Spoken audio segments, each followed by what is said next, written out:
Hi everyone, I'm Autumn Sutton with the Wisdom Thinkers Network. I've been using these multicultural stories for about 7 years now.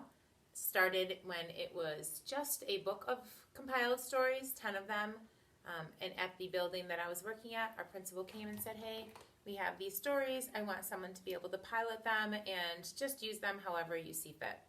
So from that to where we are now, with a volume full of stories and lesson plans for each kind of section of grade levels, we've really come quite a long way.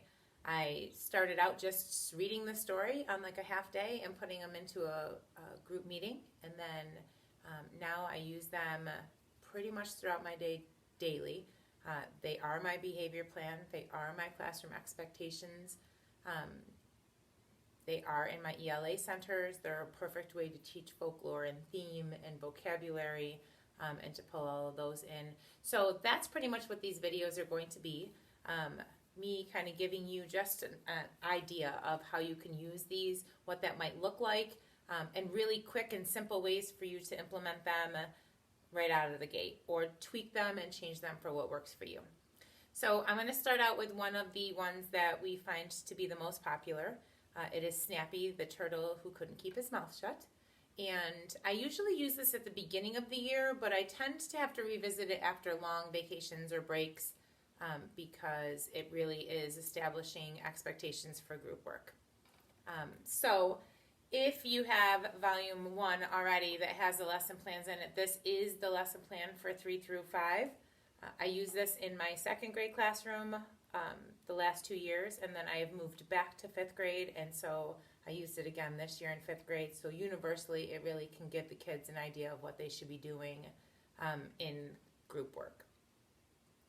So in this, it has all of the standards and things connected to it, and it really uses the essential questions in the conversation pieces, the sample application questions that are in here as well. So all of this stuff is done and provided for you, and I find that it works great, so there's no sense in recreating the wheel. In this lesson, I share this story, either reading it aloud or playing it on the CD. I change it up a little bit because sometimes they tune my voice out, but since it's usually at the beginning of the year, I read it to them. After reading it, I discuss the essential question. And the essential question for this story is, why is it important not to be distracted by what others say? And do, really. So after reading it, they turn and talk to a neighbor. They get into small groups. They can think pair shared. You can use any of those cooperative learning strategies that you have in your classroom to be able to kind of have them discuss the answers that they have to this essential question. Once that happens, I usually have them share out and we make a bulleted list on the board. You know, why is it really important not to be distracted by what others are saying or doing? You know, what could that affect? What could be, a problem that causes?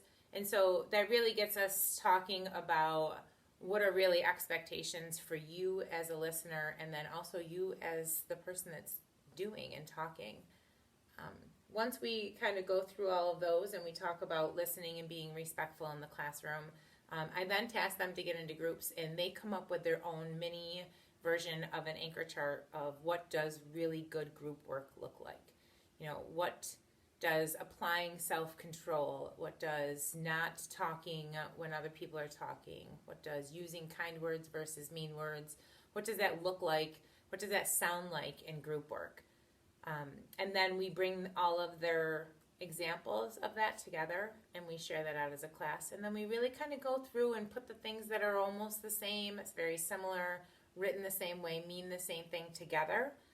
And ultimately, every year that I've done this, we come up with a list of 6 to 10 things that they deem to be the most important expectations for group work. Once that's done, we kind of list them as vaguely as possible on the anchor chart so that they're a quick reference for them. They're not very wordy.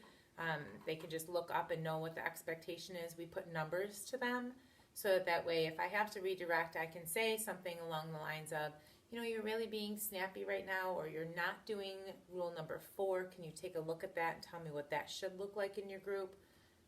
And it just gives me a conversation starter all year long. in a very quick reference for them to know exactly what they should be doing without me having to go into this humongous lecture or to go back through the entire lesson again. This is mine from this year from 5th grade. And so when we went through and we compiled all of the ideas that the kids generated together after listening to the story and talking about that, staying on task was one of the most important ones. In the story, Snappy the Turtle is supposed to just bite the stick and be carried by the swans to a safe place where there's water and food and he can survive.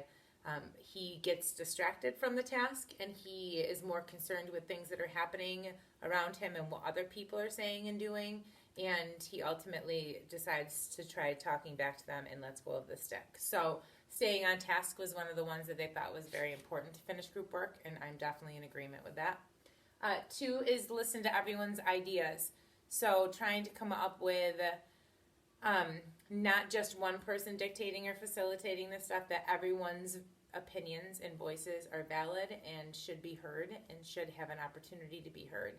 And then number 3 is be kind with your words. And that was one of the big things that they got from the people in the story that were pointing and talking about, looking at that turtle that's flying in the sky. And so even if they didn't mean for it to come across as hurtful or offensive, it could have been taken that way, which Snappy was upset with. And so choosing your words very carefully, making sure that you're giving constructive criticism and that you're giving feedback in a positive way was very important, and that's something that they got from the story as well. Listen when others are talking. Again, it's that self-control of, everyone needs to have that voice, and not only do you need to be silent, but you need to be listening, not just hearing what's happening and what's being said. So that was one of the other ones. Do your share of the work, making sure that you're not just having one person do all of it, that you're spreading the wealth of responsibility and workload. Using the time wisely, so making sure that you are staying in a pace that will help you be successful with completing the task in the time frame that's given. And then everyone participating, so making sure that not only is everyone being heard, but everyone's doing the work that needs to be done, and so there's a part of each person from the group in the task itself. This anchor chart stays up in the room. And like I said, so if someone's not showing self-control in a group, if someone's not staying to task, I can say to them, you're really being snappy today.